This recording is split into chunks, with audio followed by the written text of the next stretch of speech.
Ukraine Russia యుద్ధం ఇంకా తగ్గడం లేదు. తగ్గేదేలే అంటూ ఇరు దేశాలు దాడులు ప్రతిదాడులు చేసుకుంటున్నాయి. ఉక్రెయిన్ రష్యా వార్లో సరికొత్త ఆయుధాలను వినియోగిస్తున్నాయి.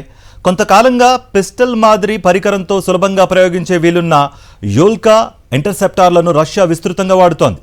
శత్రువుల డ్రోన్లను గాల్లోనే వెంటాడి ఢీకొట్టే సామర్థ్యమున్న ఈ ఇంటర్సెప్టార్ డ్రోన్ ధర కూడా తక్కువే. రష్యా సైనికుల చేతిలో యోల్కా ఇంటర్సెప్టర్ వీడియో ప్రస్తుతం వైరల్గా మారింది.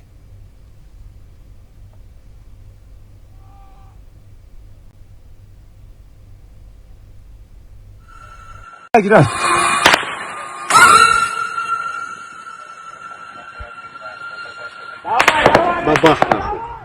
Хорош.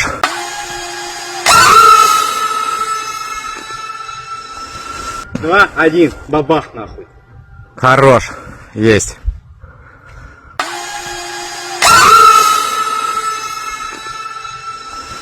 Два, один. Бабах.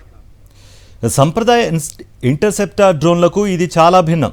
తుపాకీ మాదిరి పరికరం సాయంతో ఈ చిన్న డ్రోన్ను ప్రయోగించవచ్చు. కృత్రిమ మేధతో పాటు కెమెరా, సెన్సార్లను ఉపయోగించుకుని శత్రు డ్రోన్లను స్వయంగా ట్రాక్ అండ్ ట్రేస్ చేయొచ్చు. ఇందులో పేలుడు పదార్థం ఏమీ ఉండదు. అత్యంత వేగంతో వెళ్లి లక్షిత డ్రోన్లను గాల్లోనే ఢీకొట్టి నాశనం చేయగలదు.